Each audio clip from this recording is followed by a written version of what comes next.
Hi, welcome back to the basement. I'm Steve Lewis.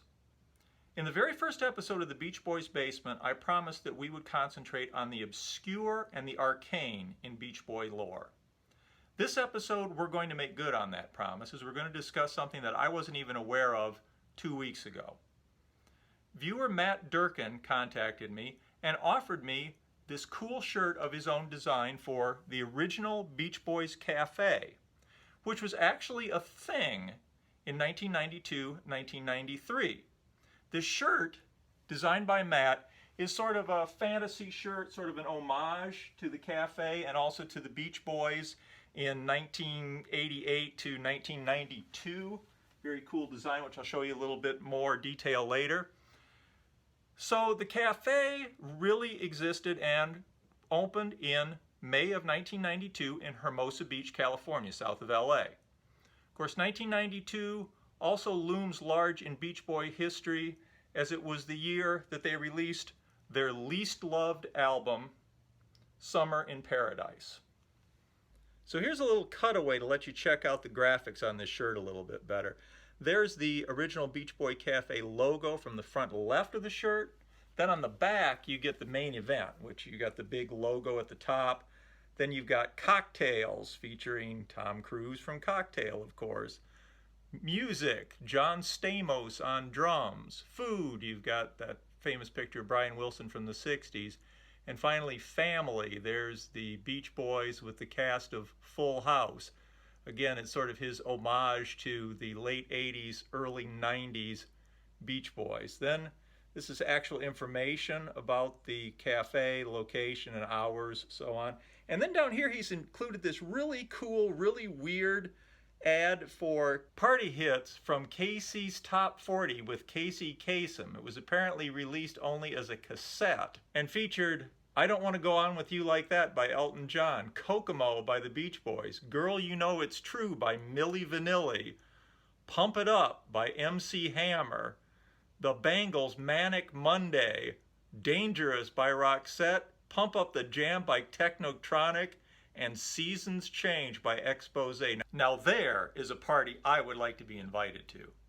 Matt also has a second design currently, which is sort of an homage to bootleg versions of Smile called Create Your Own Smile. Another really clever, interesting design. His website is called favoritevegetable.com. Really easy to remember for a Beach Boy fan. This stuff is really clever, really cool, great graphics, and clearly a labor of love. So thanks again, Matt. I really love the shirt. Really appreciate it. So that brings us to 1992. May of that year, the Beach Boy Cafe opens in Hermosa Beach. August of that year, the Beach Boys release the infamous Summer in Paradise CD. Now, it's debatable which one of these two endeavors was the least productive. The cafe seems to have lasted about a year and a half, while Summer in Paradise has stayed around to haunt the Beach Boys through the rest of their career. So let's talk about where America was pop culturally in the late spring of 1992. Of course, one of the big albums of 1991 had been U2's Achtung Baby, which had the hit Mysterious Ways late in 1991. 1992, One was a hit, and it would spawn a couple other more minor hits as the summer went on. Really huge album, still doing well into the spring of 1992. A very disappointing release, at least chart-wise, was Bruce Spring's experiment of releasing two albums at once, Human Touch and Lucky Town. Human Touch and Better Days went top 40, but it didn't spawn the kind of hits that Bruce was used to over the last few years. Springsteen chalked up the relative lack of success of these two albums to them being more optimistic than his usual fare. I don't think that was really it, though. I think it was just there were a lot of good songs, but there weren't a lot of strong singles here, and it was just sort of a too diffuse shot without any particular focal point to draw the listener in. Still good albums and still relatively successful, but not by the standards Bruce had had up to that point. Of course, the landmark album Nevermind by Nirvana was still going strong in the spring of 1992. Smells Like Teen Spirit had been a hit late in 91. Come As You Are was a big hit in the spring of 1992. Following closely in their wake was Pearl Jam with the album 10. Now this album had been released in 1991, hadn't really sold a lot to begin with, continued to grow in popularity over 92. By late 92, it was a #2 hit album. The Cure followed up their terrific 1989 album Disintegration with Wish and the hit single Friday I'm in Love. The Black Crowes followed up their hit album Shake Your Moneymaker with the Southern Musical and Harmony Companion and the big hit Remedy. And of course, Arrested Development had a big hit with Tennessee in the spring of 1992, would follow it up with People Every Day and Mr. Wendell from their debut album. A lot of the big releases didn't happen until later in the year. The Spin Doctors had been around with this album, Pocketful of Kryptonite, since 1991, but it wasn't until they appeared on Saturday Night Live in late 1992 that this became a major album, spawned several hits, late 92, early 93. Suzanne Vega kind of surprised us with her fall release, 99.9 Fahrenheit degrees, by moving away from the folk rock sound that she had had into a more almost industrial type sound. And of course, one of the all-time landmark albums was released in the fall of 1992, Dr. Dre's The Chronic. Two of my favorite albums came out late in 1992, Neil Young's terrific Harvest Moon album, and by my count, the album of the year, Automatic for the People by REM. Great, great album. So 1992 was a good year for music. Hit singles in the spring of 1992 included I'm Too Sexy by Right Said Fred, Damn, Wish I Was Your Lover by Sophie B. Hawkins, Live and Learn by Joe Public, Ain't Too Proud to Beg by TLC, the first of a series of hits that would kind of define a certain 1990s sound as the decade went on. When the Beach Boy Cafe opened in May of 1992, Jump by Criss Cross was at #1. My Lovin', You're Never Gonna Get It by En Vogue was at #2. And at #3, charting even higher than it had on its initial 1976 release, was Bohemian Rhapsody by Queen, which was back in the charts again due to its inclusion in the popular film Wayne's World. Wayne's World was a comedy about this strange guy whose life revolves around broadcasting this little show from his basement somewhere in the Midwest.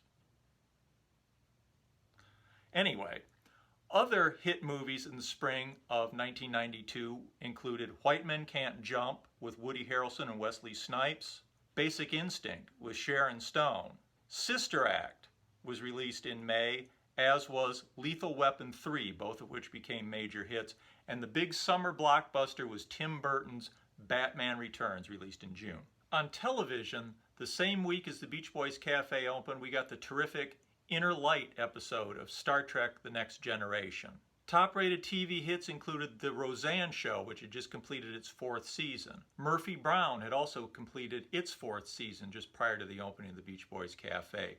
Cheers, which had been around since 1982, had just wrapped up its season and would continue for one more year. The new show Home Improvement was doing well, and Designing Women was hanging in there and would hang on for one more season despite continual cast changes. Of course, there was also Full House. On May 5th, 1992, just a few weeks before the opening of the Beach Boys Cafe, Mike Love and Bruce Johnston of the Beach Boys appeared on Full House in the episode Captain Video Part 1. The Beach Boys as a group had previously appeared on Full House in November 1988 in the episode Beach Boy Bingo, and Mike Love had made an appearance in 1990 in the episode Our Very First Telethon. In this exciting episode, Mike and Bruce just happened to stop by to help Uncle Jesse, John Stamos, record a demo version of Dennis Wilson's Forever, which he uses to get a recording contract with Fat Fish Records. But Fat Fish Records wants him to re-record Forever as a dance track because they think it'll be a bigger hit. What will Jesse do? Tune in to Captain Video Part 2 for the exciting answer, or don't. So the Beach Boys opened their cafe in Hermosa Beach at the end of May.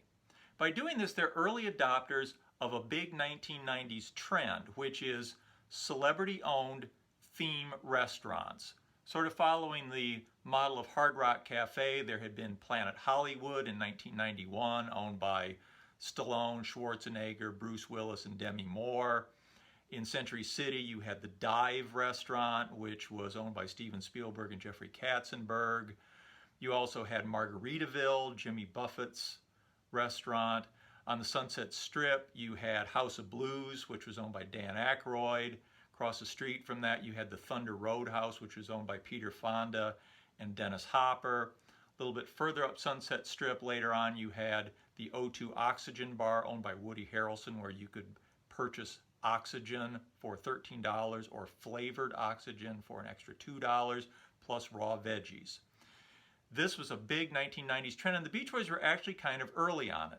Now, apparently, according to an interview I read with Alan Jardine, they actually owned this. It wasn't just that they were licensing the name or something. This was their restaurant. Weird that they opened it in Hermosa Beach. I lived in LA at the time, and I never heard of it. And Hermosa Beach, well, you know, it's not a bad neighborhood. It was right on Pacific Coast Highway. It's not a touristy place. It's not, you know, not a place that people are going to just happen upon it, or that there's going to be a lot of tourist traffic dropping by. I mean, most people, I think, looking for food there are going to be people that live and work in the area. It's not going to be worth a drive to Hermosa Beach to see the Beach Boys Cafe. Although it did apparently have some memorabilia and a real Beach Boys theme. There are a few short videos of its construction that I found on YouTube, which kind of give you a sense of what it was like. It looked like a diner, sort of, although they did serve alcohol, and had murals of Little Deuce Coupe and All Summer Long, sort of illustrating Beach Boys songs. Apparently, until recently, the building was a Round Table pizza outlet, and I was able to find this photo of it online, which gives you some sense of what the building was like. Strangely, apparently the music that they played was not the Beach Boys. They played Top 40. And the memorabilia appears to be things like gold records and surfboards. I don't think there was anything, you know, like museum quality there. And it's interesting, I'm trying to think what would be the coolest piece of Beach Boys memorabilia. With the Beatles, I can think of obvious things like the Sgt. Pepper outfits or McCartney's left-handed Hofner bass with the set list taped to the side. What are the great Beach Boy memorabilia pieces that you would like to see? I mean, handwritten lyrics maybe, but you know, most of the handwritten lyrics that are interesting were by Tony Asher, Van Dyke Parks. Maybe Mike Love's handwritten lyrics to California Girls. That would be pretty cool. The surfboard from Surfer Girl, that would be cool, from the Surfer Girl cover. But you wouldn't know what it was until somebody told you. You know, it'd be cool to something that you would recognize. What I think would be a cool item that I would love to see is the Wild Honey stained glass window. But let me know if you can think of, you know, what would be the coolest piece of Beach Boy memorabilia to see. I was able to find photos of some ephemera from the Beach Boys Cafe online. There's a matchbook from the Beach Boys Cafe, and also the first page of the menu that shows they offered things like Don't Back Down appetizers and Little Deuce Coupe soups. I wonder if they also offered things like Hollandaise sauce or a little pad of butter. And I wonder if the waitstaff got tired of people ordering cool, cool, cool, cool water. Anyway, enough with the puns. I understand from viewer Outlaw Rickenbacker that Brian Wilson provided some vocals on the Spanish version of Kokomo. But where else can you find Brian Wilson credited with Kokomo? Yes, it's on the Beach Boys Cafe menu, where they offer the Brian Wilson Kokomo appetizer platter. It was obviously a very strange restaurant. Sadly, in December 1992, the Beach Boys Cafe ran into another big LA 90s trend, which was the drive-by shooting. There was a concert featuring some local bands to raise money for the homeless a couple of days before Christmas, when two white supremacist gang members apparently thought they spotted a rival gang member in the crowd and opened fire. I don't know what the beef was. You never know with these guys. Maybe that guy thought he was more supreme than they were, and they were mad, you know, his supremer than thou attitude. Anyway, a crazy shooting. Fortunately, nobody was injured. The windows were shot out. The guys were arrested. But Alan says they never really recovered from that. You can imagine they're trying to have this family restaurant, and the big publicity that they get is all about this shooting going down. Apparently in 1993, the cafe moved to Mission Beach, where it reopened for a little while, but by the end of 93, it was apparently all done. It's an interesting piece of Beach Boy history that I might never have known about had it not been for Matt Durkin and his cool t-shirt. Thanks again for the shirt, Matt. Really appreciate it. Remember, that website is favoritevegetable.com. Check it out. He's got some really cool stuff, and like I say, it's a real labor of love. Thanks for watching. I hope you found this interesting. By the way, you may have noticed that what I typically do with a year is in part 1, I'll give pop culture background, and then in part 2, I'll do a track-by-track review of the Beach Boy album that was released that year. I'm going to make an exception in this case. For one thing, I just talked about Keeping the Summer Alive, which is popularly considered to be the second worst Beach Boy album, and I don't want this to just become going over the worst of the Beach Boys. And also, I'm just really not in the mood to talk about Summer in Paradise right now. I will most definitely talk about Summer in Paradise, but I'm going to do it later. In fact, I've even got a title. I'm going to call it Long Promised Rant. So there will be a part 2, but next week I'd like to talk about something a little bit better, a little bit more uplifting, a little bit better year in Beach Boy lore, something like 1965. Anyway, thanks again for watching. Please like and subscribe. We'll see you next time. Bye.